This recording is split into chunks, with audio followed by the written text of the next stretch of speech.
नमस्कार। विचार मंथन में आपका स्वागत है। एक बार फिर भारत के बहादुर जवानों ने अपनी शौर्य, क्षमता, कर्तव्य परायणता, साहस, त्याग, समर्पण का परिचय देते हुए चीन सैनिकों को खदेड़ भगाया। 9 दिसंबर को तवांग सेक्टर के यांगतेश में 300 सैनिकों ने पथराव कर दिया। भारतीय पोस्ट को हथियाने की कोशिश की, अतिक्रमण किया और यथास्थिति को बदलने का पूरा प्रयास किया। भारत पहले से ही तैयार था, उसे पूरी जानकारी थी कि ये कभी भी हरकत कर सकते हैं। तुरंत हमारे भी सैनिक इकट्ठा हुए और चीन के जो सैनिक थे उनको खदेड़ भगाया। उनमें हाथापाई हुई, गुत्थम गुत्था हुई और जो चीन के सैनिक थे वो कटीले डंडे लिए हुए थे। और इतना ही नहीं कि हमारे सैनिकों ने उनकी जमकर के पिटाई भी की और उन्हें उनके हद में पहुंचा भी दिया। माने एक बार फिर गलवान 2 हुआ और चीन को मुंह की खानी पड़ी। रक्षा मंत्री राजनाथ ने पूरे देश को आश्वस्त किया है कि हमारी सुरक्षा, भौमिक अखंडता को कहीं से भी हमारे जवान आंच नहीं आने देंगे। उन्होंने ये भी बताया कि इस गुत्थम गुत्था में कुछ जवान इधर और उधर के घायल हुए हैं, लेकिन ये भी कहा ना तो कोई सैनिक शहीद हुआ है और ना किसी सैनिक को गंभीर चोट आई है। उसके बाद की जो इनसाइड स्टोरी आ रही है उसके अनुसार चीन लगातार अपनी हरकत तवांग में कर रहा है और पिछले दिनों तो उसने कई बार भारतीय सीमा का उल्लंघन अपने ड्रोन से करने का प्रयास किया। 3 बार तो हमारे लड़ाकू सुखोई ने जवाब दिया, खदेड़ भगाया और उसके बाद से हमारी सेना और सतर्क हो गई। हमने भी सीमा पर ड्रोन तैनात कर दिए हैं, हमने भी सुखोई विमान तैनात कर दिए हैं और अब हर पल का जायजा भी ले रहे हैं। लेकिन सवाल सबसे बड़ा ये उठता है कि आखिर ये चीन ये हरकत क्यों करता है।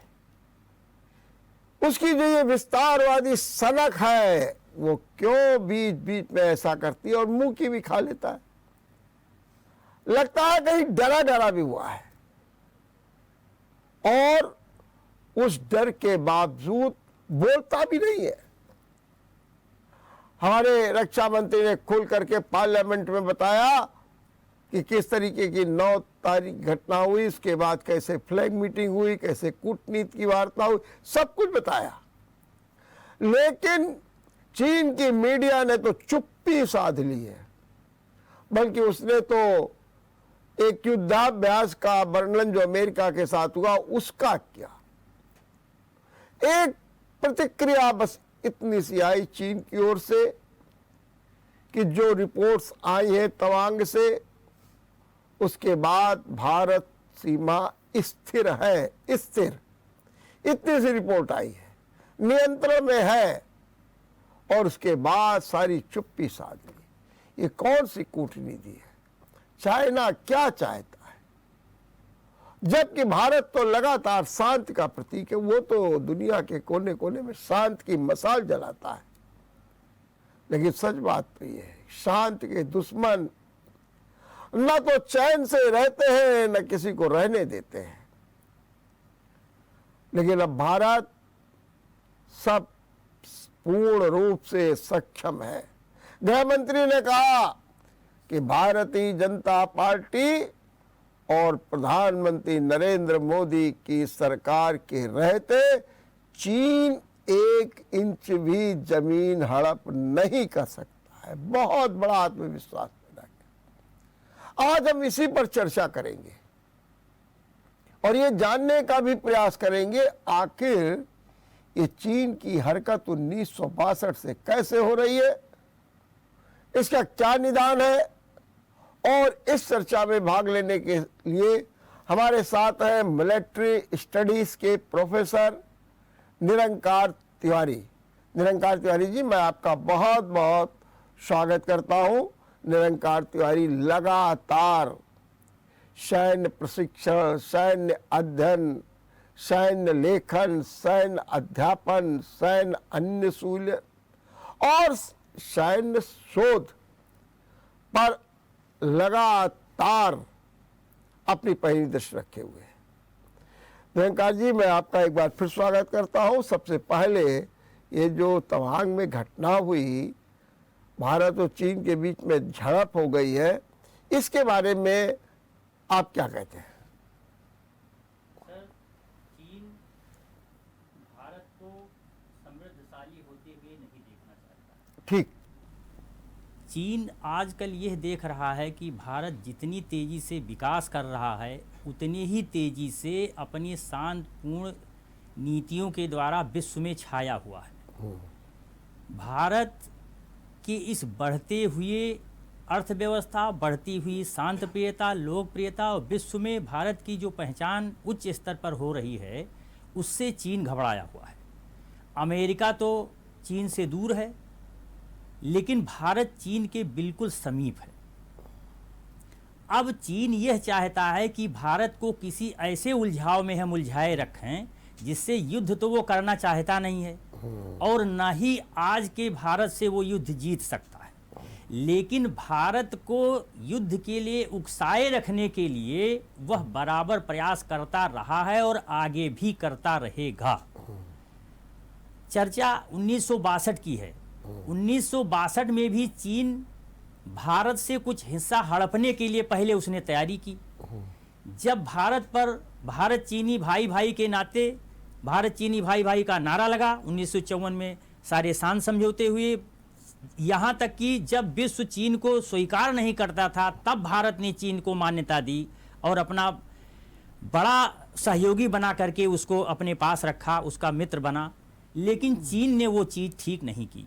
जब तिब्बत पर चीन ने आक्रमण किया, तिब्बत को अपने में मिला लिया, भारत को इसको अच्छा नहीं लगा। दलाई लामा जब भारत में आए, भारत ने उनको शरण दी, यह बात चीन को बिल्कुल स्वीकार नहीं हुई। उसी समय चीन ने अपनी दुश्मनी रख ली। चीन ने 62 में जब भारत पर आक्रमण किया तो धोखे से किया और वह ये चाहता था, चीन के 4 ही दिन में वह चीन के काफ़ी हिस्सों अरुणाचल प्रदेश को पूरा उसने जीत लिया। उसके पश्चात कुछ दिन तक वो शांत रहा। वो ये कह रहा था कि आप हमारी शर्तों को, हमारी बातों को पूर्णतया आत्मसमर्पण करके सरेंडर कर दीजिए। भारत ने ऐसा नहीं किया। 14 दिन तक पूर्णतया छोटी मोटी घटनाएं होती रहीं। जब भारत ने इस बात को 14 नवंबर तक स्वीकार नहीं किया तो पुनः उसने आक्रमण शुरू कर दिया और भारत के काफ़ी इलाकों तक उसने जीत लिया। चीन ने 20 अक्टूबर 1962 को युद्ध आरंभ किया। 1 महीने 1 दिन युद्ध करने के बाद स्वतः ही वो युद्ध से वापस चला गया। उसने एक तरफा युद्ध विराम कर दिया और भारत के 38,000 वर्ग किलोमीटर क्षेत्र पर अक्साई चीन के क्षेत्र को अपने में मिला लिया। चीन यह चाहता तो भारत पर अधिक दिन तक युद्ध करता और हिस्से को भी लेता। चीन की मंशा टेस्ट करने की थी और भारत को परास्त करने की थी, ऐसा उसने कर लिया। भारत ने इस बात को बहुत गंभीरता से लिया और उसके बाद आज जो भारत और चीन का युद्ध पहले था 62 का, वह अब चीन और भारत के बीच की मसाल नहीं रह गई है। चीन इस धोखे में, अब चीन क्या करता है, जैसे रोटी बनाने के लिए तवे पर रखा जाता है गैस पर तवे को और बार बार टेस्ट किया जाता है गर्म हुआ, इस पर डालें या न डालें, ऐसे चीन बार बार टेस्ट कर रहा है। गलवान की घटना कर चुका, इससे पहले डोकलाम की घटना कर चुका। वह ट्राई जंक्शन को देखता है। रणनीतिक क्षेत्रों में जो विश्व में सबसे महत्वपूर्ण है, जिसमें कि भारत, चीन, नेपाल, पाकिस्तान, जिस पर कि उसके ऐसे ट्राई जंक्शन के क्षेत्रों को वो टेस्ट करना चाहता, क्या इस पर हम नियंत्रण कर सकते हैं, और अगर नियंत्रण कर सकते हैं भारत कमतर साबित होता है कुछ दबाव में आकर के, क्योंकि भारतीय सेना से चीन की सेना बहुत कम है, 3 गुना भारतीय सेना है। आज कहने की स्थिति में यह है हम चीन से किसी मामलों में बहुत शक्तिशाली हैं। तो अब वो टेस्ट बार बार कर रहा है, टेस्ट करने पर उसको मिलता कुछ नहीं है, उल्टे मार खाना पड़ता। पिछली बार आपने देखा कि 20 की जगह 40 सैनिकों को मारा। आज की स्थिति में भारतीय संसद में जो राजनाथ सिंह ने अपना बयान दिया, हमारे शिक्षा मंत्री ने स्पष्ट रूप से उनका आत्मबल कह रहा, हमारी सेना का शौर्य कह रहा है कि वह किसी भी स्थिति में भारत से निपटने को कतई वो सक्षम नहीं है। नंबर 1, मैं तिवारी ये हमको थोड़ा समझाइए कि अभी आप कह रहे थे वो युद्ध नहीं करना चाहता है, क्यों नहीं करना चाहते युद्ध? क्योंकि आम चर्चा और धारणा तो ये है कि रक्षा क्षेत्र में वो हमसे ज्यादा शक्तिशाली है, फिर क्यों नहीं युद्ध करना चाहता? सर, चीन की जो स्थिति है, चीन दुनिया के ज्यादातर देशों में चीन का जो बॉर्डर एरिया है वो बहुत देशों से लगता है, ऐसा किसी और का नहीं। होता यह है चीन ने सबसे अधिक देशों से दुश्मनी कर रखी। इस विश्व में जितने देश हैं सबसे ज्यादा चीन सबसे दुश्मनी किए है।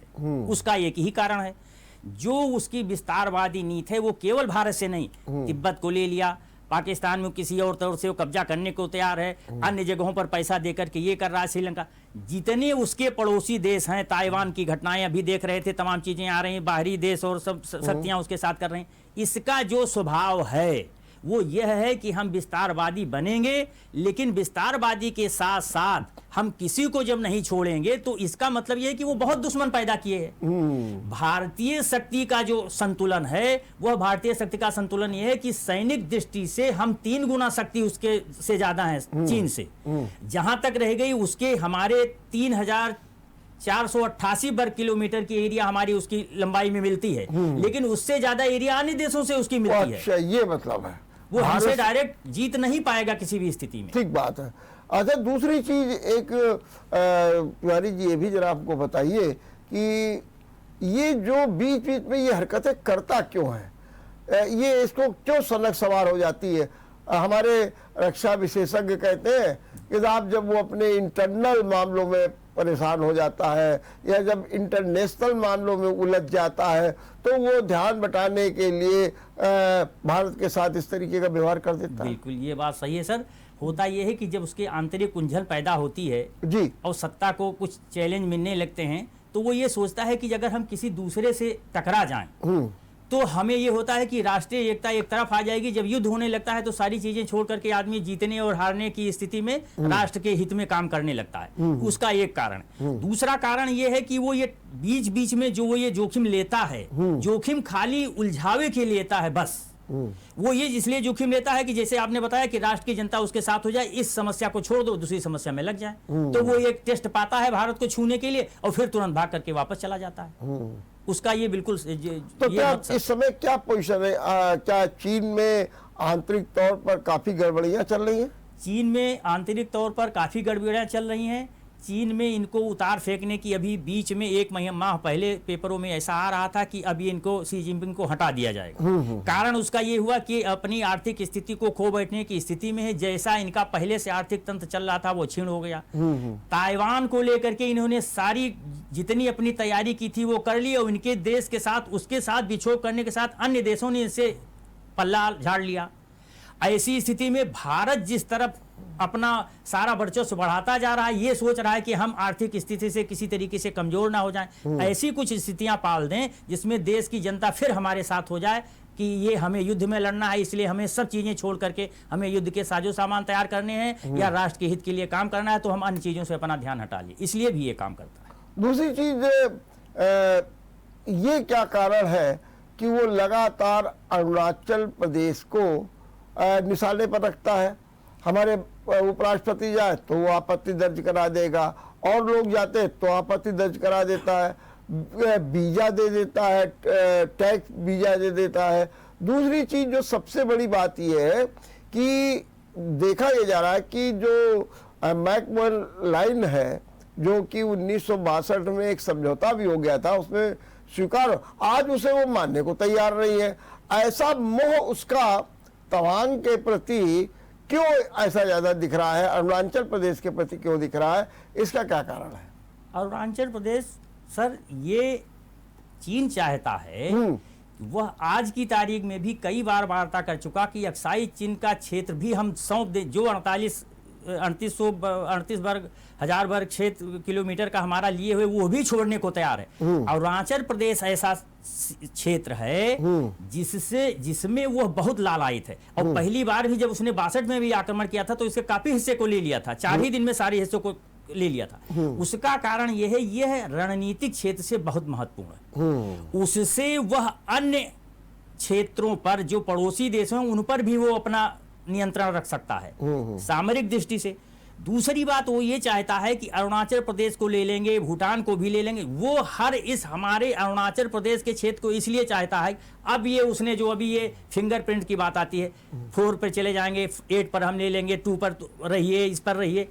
उसका कारण वो ये दिखाना चाहता है सर कि जब भारतीय सेना कुछ भी निर्माण का कार्य करती, पहले तो भारतीय सेना वहां ऊंचे स्थानों तक जाती नहीं थी, हमारे यहाँ का कोई निर्माण क्षेत्र नहीं होता। अब ऊंचे स्थितियों पर हमारे यहाँ हवाई पट्टे बन रहे हैं, हवाई पट्टियां बन रही है, सड़क मार्ग बन रहे हैं। चीन ने देख लिया कि भारत की थल सेना भी वहां तक बड़े आराम से आ सकती है और हमारे यहाँ की जो पहाड़ी इलाकू क्षेत्र की सेनाएं हैं उनको ट्रेन करके वहां पर पहुंचाया गया है और ये सारी सड़कें वहां तक बन जाएंगी। अरुणाचल प्रदेश अगर उसको मिल जाता तो वो कई देशों पर उस जगह से नियंत्रण कर सकता है। इसलिए वो जापान से लेकर के और तमाम पूर्वी क्षेत्रों के अन्य क्षेत्रों को वो वहां से नियंत्रण, इसलिए अरुणाचल प्रदेश उसको बहुत प्रिय है। तो उसका दावा किस आधार पर है? मतलब अगर मान लो कहता है अरुणाचल प्रदेश मेरा है तो कैसे है? क्या ये मान करके कि वो दक्षिण इलाका है चीन का इसलिए वो है, क्योंकि पश्चिम में भूटान है और उत्तर में जो है वो तिब्बत है, और ये कहता है दक्षिण हमारा इलाका है? क्या ये पुख्ता जानकारी करना चाहता है क्या? जी, वो ये चाहता है। चीन का कहना है सर, हाँ वो बताइए, कि केवल 2000 वर्ग किलोमीटर की एरिया ही भारत की हमारी सीमा है जी। LAC जो अब हमारी एक्चुअल है लाइन, उसको भी वो आज की तारीख में मानने को तैयार नहीं है। वही बैकअप लाइन का, हाँ, इसलिए नहीं मानना चाहता है कि वो ये चाहता है, हम भारत कहता है और 1962 के जो समझौते में हुआ कि 3888 किलोमीटर हमारी आपकी सीमा है, वो इसको छोड़ देता है। वो केवल कहता है 2000 वर्ग किलोमीटर ही हमारी भारत की सीमा लगती। उसका ये कई कारण है। उसका ये कारण है जिस तरह तिब्बत को उसको अपने में मिला लिया, तिब्बत पर कोई विरोध ना करके उसको सीधे स्वीकार कर लिया गया, इसी तरीके से भारत की अरुणाचल प्रदेश को वो अपने में मिला ले तो पूर्ण रूप से अपनी सारी योजनाओं को यहां से लेकर के पूरा विस्तार कर ले। और अभी डोकलाम के क्षेत्र में जो उसने किया, भूटान के हिस्से को ले ले तो उसका पूरा चौरस इलाका यहां से लेकर के पूरा बन जाता है। तो रणनीतिक क्षेत्र से ये बहुत महत्वपूर्ण इलाका है, इसीलिए वो इस पर दावा करता है कि ये क्षेत्र हमारा है। और उसने कई बार अपने नक्शे में इसको दिखाना शुरू किया, कई बार दिखाया है।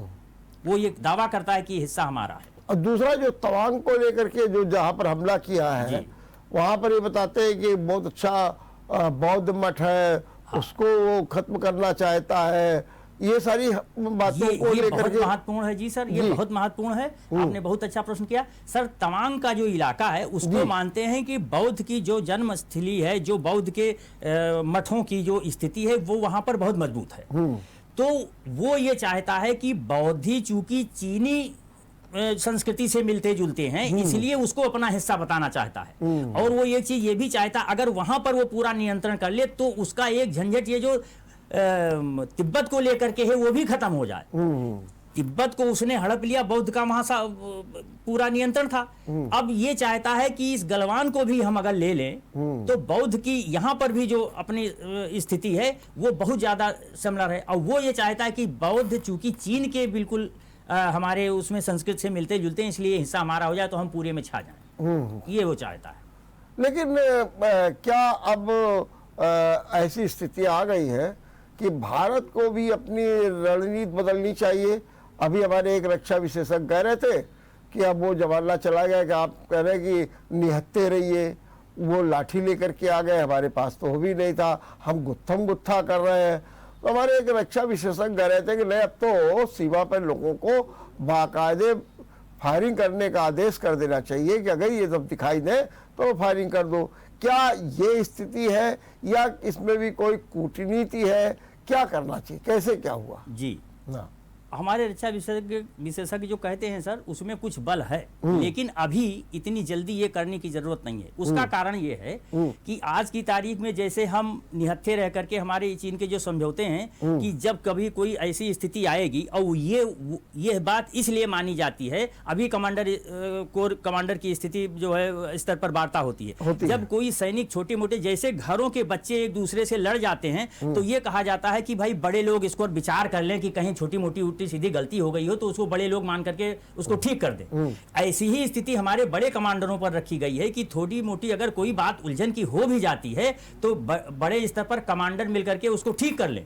जैसे दो घरों के बच्चों की लड़ाई में बड़े दोनों ठीक कर लेते हैं। या इस स्थिति के लिए जो है हथियारों के प्रयोग की चर्चा नहीं की जाती है। और उसमें स्थिति यह है सर कि जब अगर ये चीजें कर दी गई, अगर फायरिंग के लिए हो गया कि हम भी हथियार का इस्तेमाल कर लें देखते ही, जैसे हम पाकिस्तान से करते हैं, हम देखते ही फायर कर देते हैं, वो हमको देखते फायर कर देता है, तो कूटनीतिक जो ये विचार विमर्श है वो उलझन में पड़ जाएगा। तो अभी ये बात उन कमांडर रक्षा विशेषज्ञ की हम सहमत हैं, लेकिन अभी इसको करने में थोड़ी सी जल्दी है, क्योंकि हम भी तैयारी कर रहे हैं, हम उस स्थिति में पहुंच रहे हैं। जब हम ये करने को अभी कुछ ही दिन में तैयार हो जाएंगे, वो फायर करेगा और हम फायर करेंगे। हम बराबरी की स्थिति में नहीं, अच्छी स्थिति में आना चाहते हैं और आ भी रहे हैं, तब हम ये इसके प्रेफर करेंगे। अभी जो पुरानी स्थिति है उसको थोड़े दिन और चलते रहें, हम अपनी तैयारी कर रहे हैं। जैसे ये है, चाणक्य ने कहा था कि हम द्वैधी भाव का इस्तेमाल कर रहे हैं, अभी उसको दिखाने में तो हम उससे लड़ने की तैयारी कर रहे हैं, लेकिन अभी हम अपनी तैयारी को पूरी कर ले, फिर इससे वार्ता करते हैं।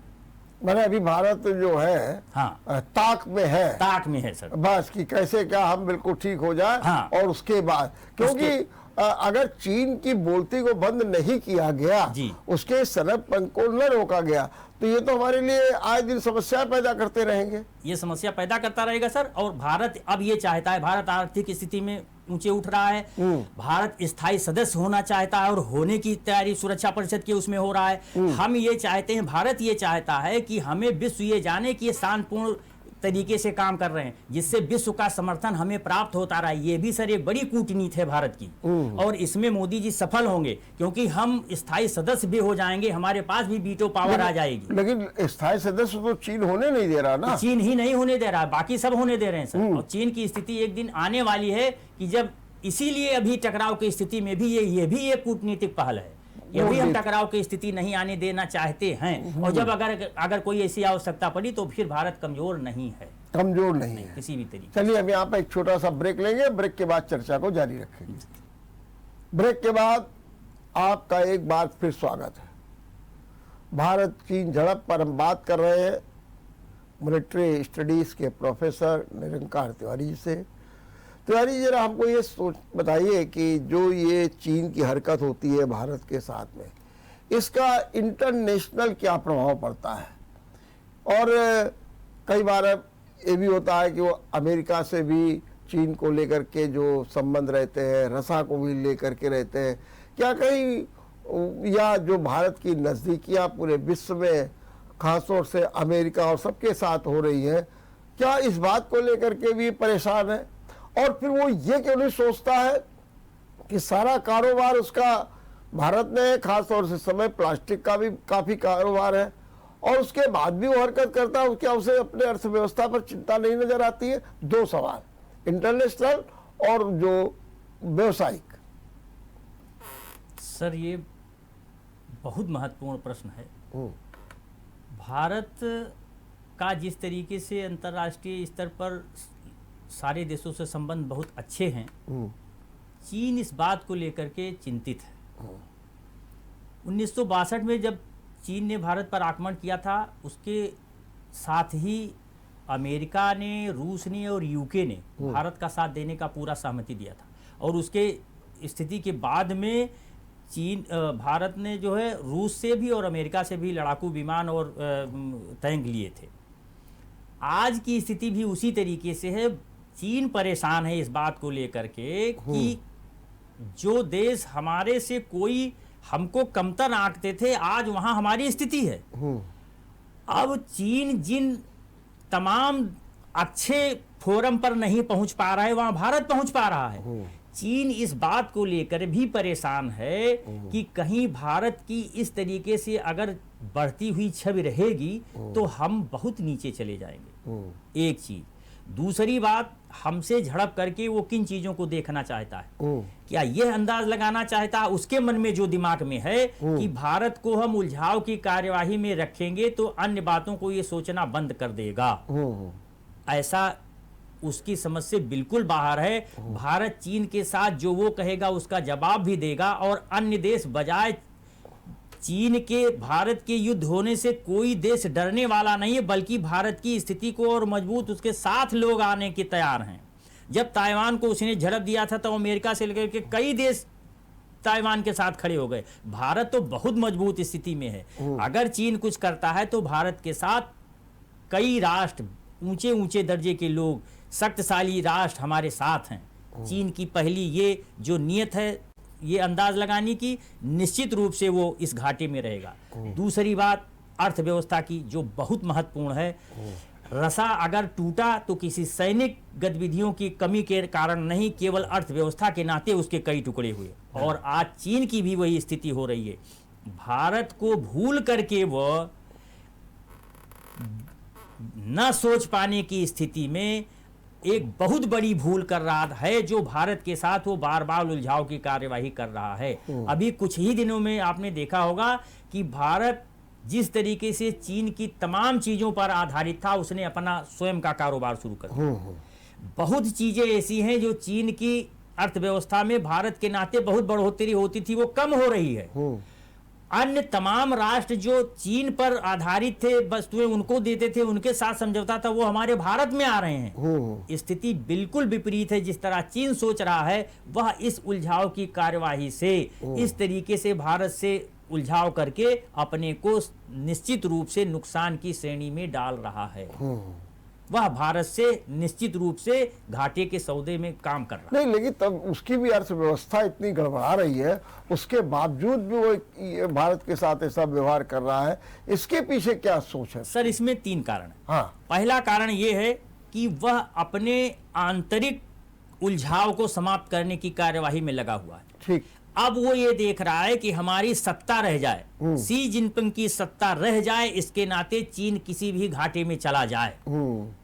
दूसरी बात वो ये देखना चाहता है कि ऐसी स्थिति में जब हम बार बार भारत को भी धक्का देने की कोशिश करेंगे तो हो सकता है कि हमारे छोटे मोटे दक्षिण एशिया के देश या अन्य राष्ट्र हमारे पाले में आ जाएं, हमको अधिक ताकतवर समझ करके वह भी वो घाटे के सौदे में जा रहा है। और तीसरी बात जो सबसे वो ये खराब कर रहा है, जो उसके नुकसान में जो नहीं सोच पा रहा है, वो ये नहीं सोच पा रहा है कि भारत इन स्थितियों से डर करके कोई और समझौता कर लेगा या चुप हो जाएगा। ये उसकी 3 बड़ी भूल हैं जिसके नाते वो ये गलती कर रहा है। लेकिन वो हमारे जो पड़ोसी उनको भी तो उकसा देता है। अभी बांग्लादेश में लोग उसका दिया, नेपाल में उसने अपनी हरकत करके ये कोशिश की कि भारत से के संबंध में कहीं ना कहीं कमोवेश भूटान को लेकर के भी वो बातचीत कर रहा है।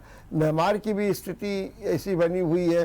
तो इन परिस्थितियों में क्या फिर ये मान के चला जाए कि वो कहीं ना कहीं बिल्कुल परमानेंट रूप से भारत के सामने खड़ा होकर के भारत को शिकस्त देने या अपनी विस्तारवादी नीति को आगे बढ़ाने में प्रयत्नशील है?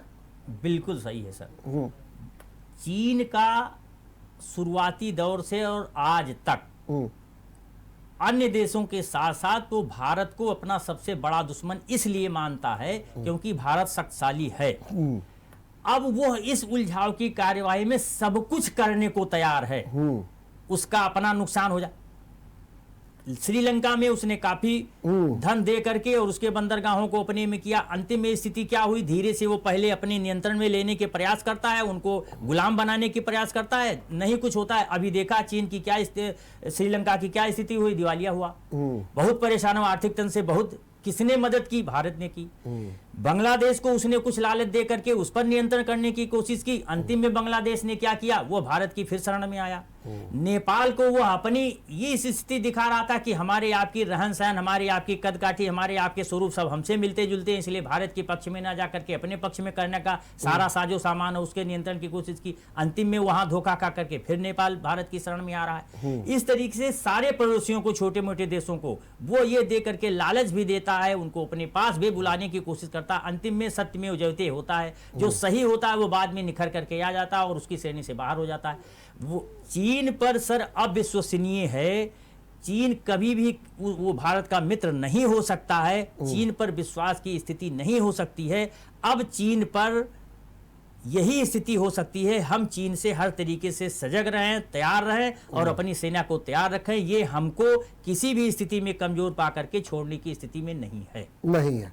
एक बात तो और हमको जरा बताइए कि ये कौन सी नीति है कि अमेरिका जो है वो पाकिस्तान को अपना खास बताता है, ये मेरा खास आदमी, और वहीं दूसरी ओर चाइना जो है वो पाकिस्तान को पूरी तरीके से संरक्षण देता है। ये दोनों ही किस विचार से और कौन सी पॉलिटिक्स कर रहे हैं ये लोग पाकिस्तान के साथ में? बल्कि एक कॉरिडोर भी पीओके के लेकर के बनाने का प्रयास किया, हालांकि उसमें उलझन है, लेकिन फिर भी वो कह रहा है कि हम इसको करके चलेंगे।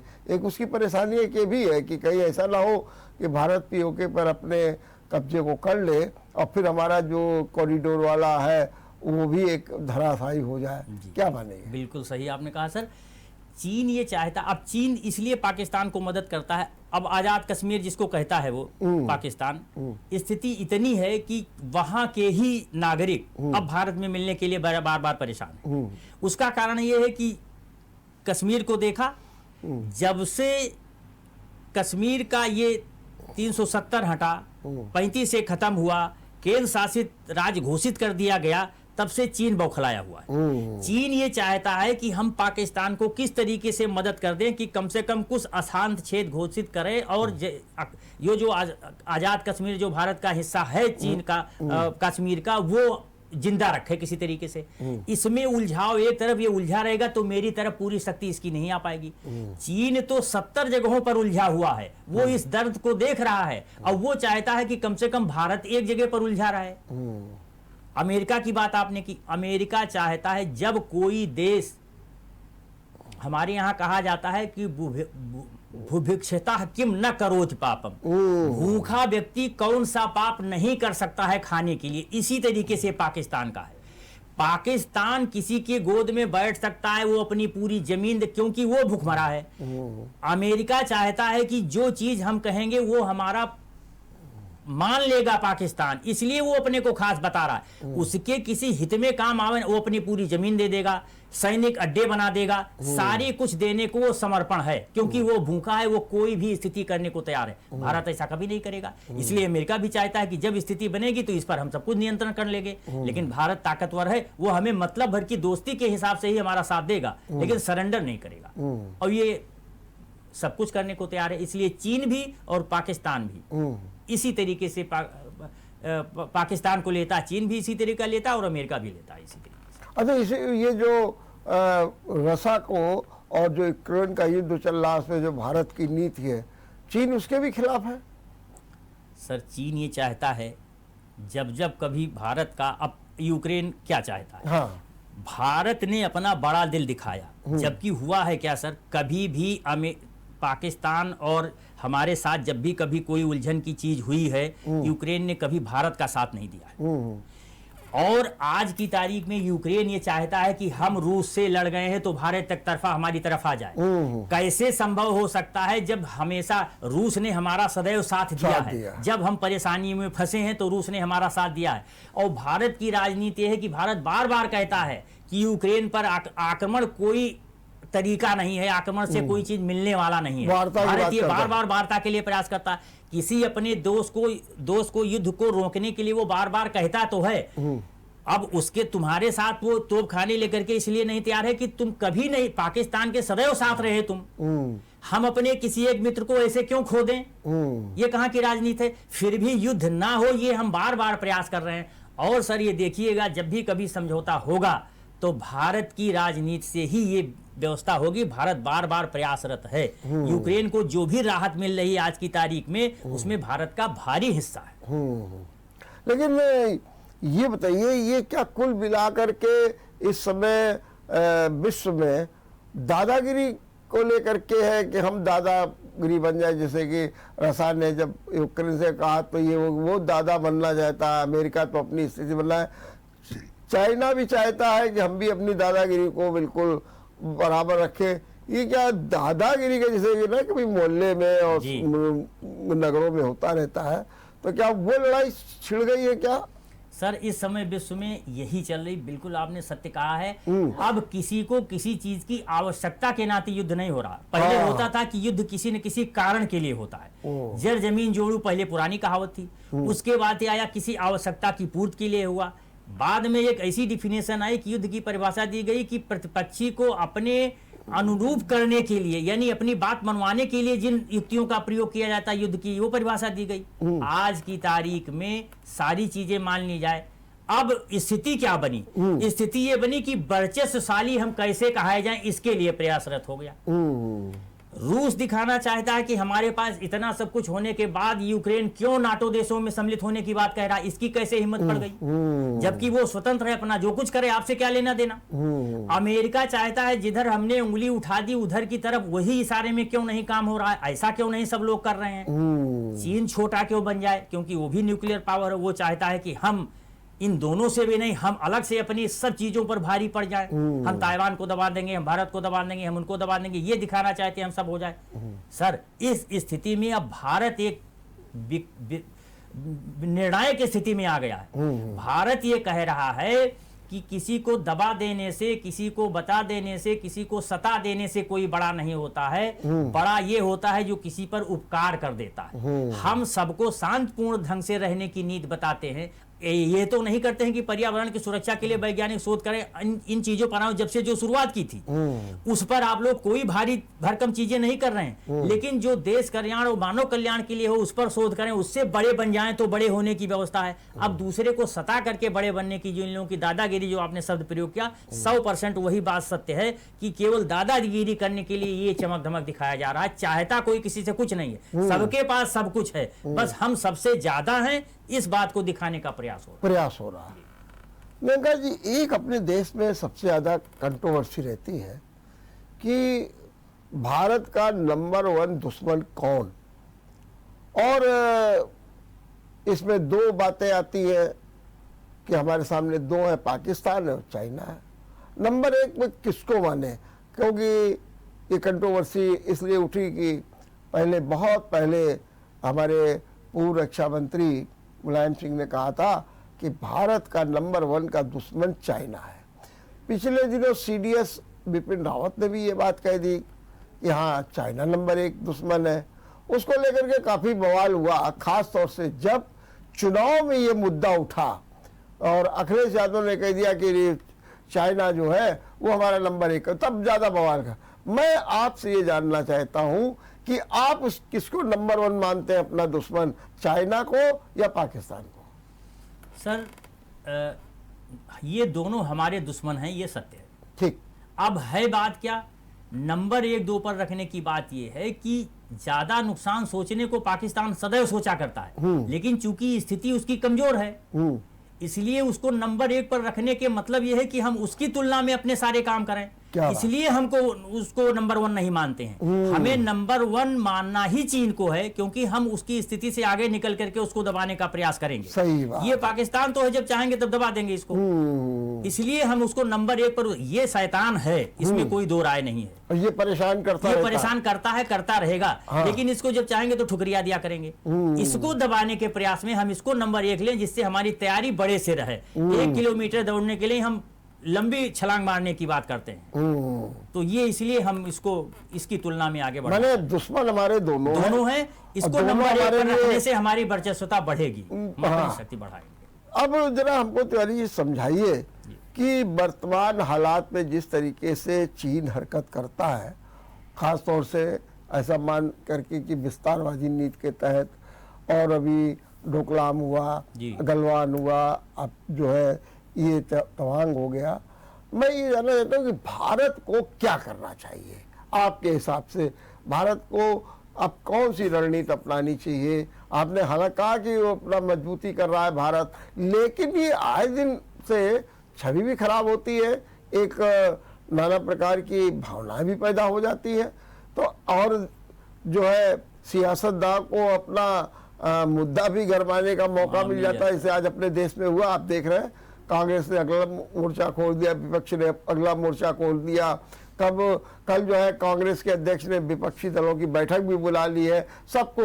और इसी बात पर तुल दिया जा रहा है, साहब देर से क्यों सूचना दी आपने? अरे 9 तारीख की घटना थी, आज आप सूचना दे रहे हैं। तो खैर ये तमाम बातें होती है। ऐसी विषम परिस्थितियों में भारत को क्या करना चाहिए?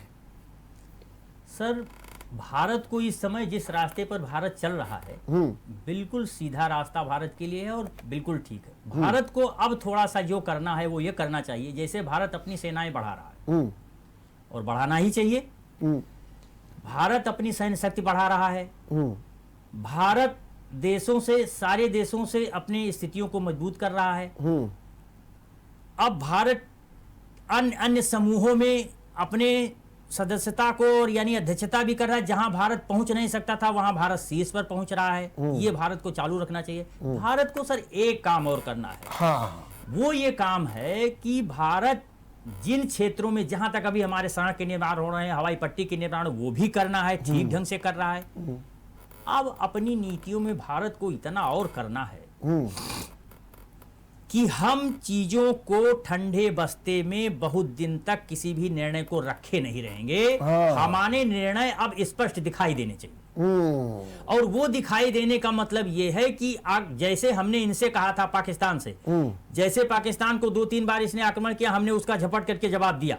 वैसे जैसे स्थिति हुई, पहले ये आते हैं फिर हम उनको भगाने का जो प्रयास कर रहे हैं, वो अब स्थितियां थोड़ी सी बदलनी चाहिए। हम अपने जगह पर मजबूत रहेंगे। जैसे ये स्थिति हमारे तरफ आते हैं, हम 2 कदम बढ़कर इनकी तरफ हमको जाना पड़ेगा। इस स्थिति में थोड़ा सा भारत को परिवर्तन करना ही पड़ेगा। और ये इनके पास खुफिया रिपोर्ट इस बार भी थी कि जो है चीन किसी भी समय कोई भी हरकत कर सकता है। और जिस तरीके से उनके ड्रोन हमारी सीमा का उल्लंघन करने का प्रयास कर रहे थे, जिस तरीके से सुखोई ने किया, अब तो खैर तैनाती भी हो गई है। इसके माने हम ये मान करके चलें कि अब जो है वो स्थिति रही, जब आपके पास जानकारी है और पूरी पुख्ता जानकारी है, तो फिर हमको उसी तरीके से अपनी रणनीति को बनाना पड़ेगा। अब सर जैसे पहले ये अभी दिसंबर में ही एस जयशंकर विदेश मंत्री ने हमारे कहा कि हमारी स्थितियां भारत से, चीन से सामान्य नहीं है। जब यह बात आपने समझ ली तो पहल करने की जरूरत है, उनको आने देने की नहीं है। अब आप स्वयं जैसे समझा उसी समय देने की, क्योंकि इससे भारत की बार बार, जो आपने कहा बिल्कुल सत्य है, इससे भारत की थोड़ी गरिमा गिरती है। वो बार बार हमारे यहाँ आते हैं, हम उनको खदेड़ के करते हैं। अब इन स्थितियों को करने की जरूरत नहीं है। हम जब इतने सक्षम है तो उनको खदेड़ने की क्या, धक्का ही दें सीधे सीधे। अब वो करने की जरूरत है, जिससे भारत का थोड़ा स्वाभिमान और बढ़ेगा। इसके लिए जरूरी है कि जैसा आपने कहा कि ताकत तो हम लोग अपनी अर्जित कर रहे हैं। अरे ऐसे ही समय पर हम आपसे एक सवाल और पूछना चाहते हैं। जब ऐसे हालात अपने देश में होते हैं और खास तौर से चाइना को लेकर के और ये होते हैं, उस समय अग्निवीर की जो भूमिका को लेकर के भी चिंतन शुरू हो जाता है। बहुत से लोग कहते हैं, अरे देखा, बताओ इनसे कैसे लड़ा जाएगा, हमारे बहादुर जवान है, तो देखो खदेड़िया है।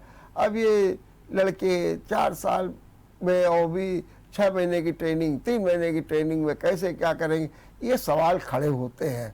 क्या आप ये मानते हैं कि हमारी योजना बिल्कुल सही है और हम उन स्थितियों का मुकाबला कर सकेंगे, या हमें अपने इस मामले में पुनर्विचार करना चाहिए, या फिर हम अपनी सैन्य क्षमता को एक नए सिरे से, नए विजन के साथ आगे बढ़ाएं? सर हमारा मानना ये है कि इसमें जो लोग अभी तक कहते हैं ये जो छन करके देश से आ रही, इस बात में थोड़ी सत्यता है। कारण उसका ये है कि जो चीन के सैनिक हैं, जहां पर सैनिकों को परमानेंट, जो हमारे पेशेवर सैनिक आज तक हैं और अभी तक की स्थिति जो बनी, हमारे भारतीय सैनिक क्यों सब पर भारी पड़ते हैं। जितने भी युद्ध हो चुके हैं सर, अनफाटवार हमारे कानपुर के ही एक मेजर जनरल थे, उन्होंने लिखा है जिन भी स्थिति में आप देखेंगे भारतीय सेना के जवान हर जगह क्यों मजबूत मिलते हैं, उसका कारण यह है कि ये पेशेवर सैनिक होते हैं, स्थायी होते हैं, ये अपनी जान दे करके देश की रक्षा के लिए सोचते हैं। जब आप थोड़े दिनों के लिए करते हैं तो थोड़ी सी बात ये जो देश से छन करके आती है, इस बात को कभी कभी महसूस किया जा सकता है कि इसमें थोड़ा सा विचार करने की जरूरत पड़ेगी और विचार करना भी चाहिए। इसलिए कि हमारी सेना अगर ठीक ढंग से मजबूत नहीं हुई तो हम जिस तरह से अभी बिल्कुल सीना तान करके ये कहते हैं कि भारतीय सैनिक ऐसे होते हैं और वो कभी किसी से डरते नहीं है और क्या, तो वो पूरी जान लगा करके देते हैं। इसलिए हमें उन पर विश्वास और उनके लिए सब तमाम चीजें ये करने की बहुत जरूरत है।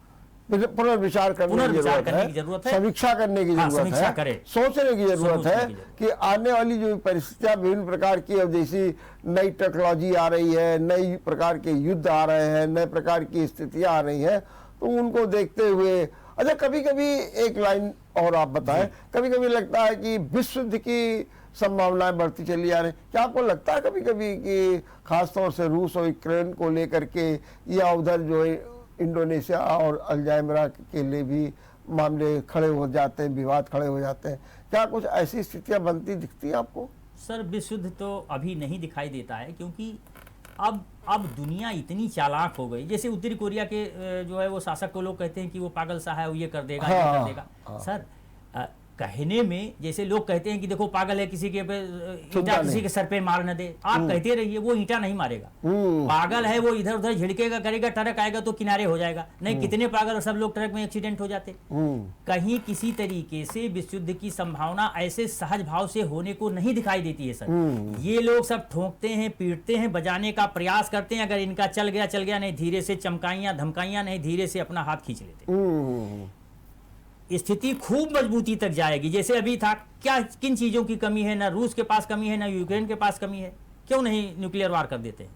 सब लोग सोच रहे हैं। और इसे करने से क्या मिलेगा?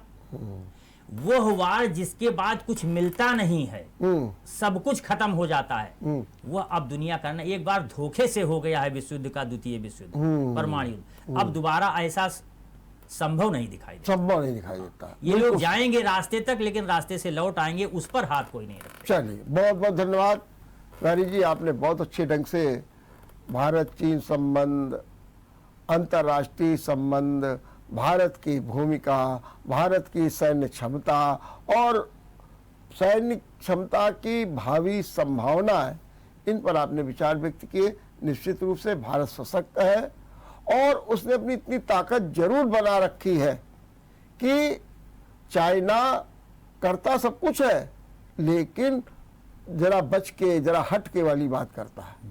अब ये जो बचके और हटके है, इनको भी एक जवाब देने की जरूरत है, जैसा हमारे तिवारी जी कह रहे थे, ताकि ये जो रोज का झंझट भी खत्म हो और भारत की जो गरिमा है वो पूरी तरीके से कामयाब हो। लेकिन उसके लिए एक संकेत भी है कि भारत अपनी लगातार मजबूती कर रहा है, सीमा पर हाईवे बना रहा है, सड़कें बना रहा है, हवाई पट्टियां बना रहा है, ताकि हम सहज रूप में अपने दुश्मन से सामना कर सकें। देखते रहिए विचार मंथन। नमस्कार। अगर आपको हमारा वीडियो पसंद आया हो तो हमें लाइक करें, सब्सक्राइब करें और ज्यादा से ज्यादा शेयर करें। और हाँ, बेल आइकॉन दबाना ना भूलें ताकि हर खबर का अपडेट आप तक पहुंचे तुरंत। आप हमें इंस्टा, ट्विटर और फेसबुक पर भी फॉलो कर सकते हैं। हमारी आईडी है @JMT News Flash।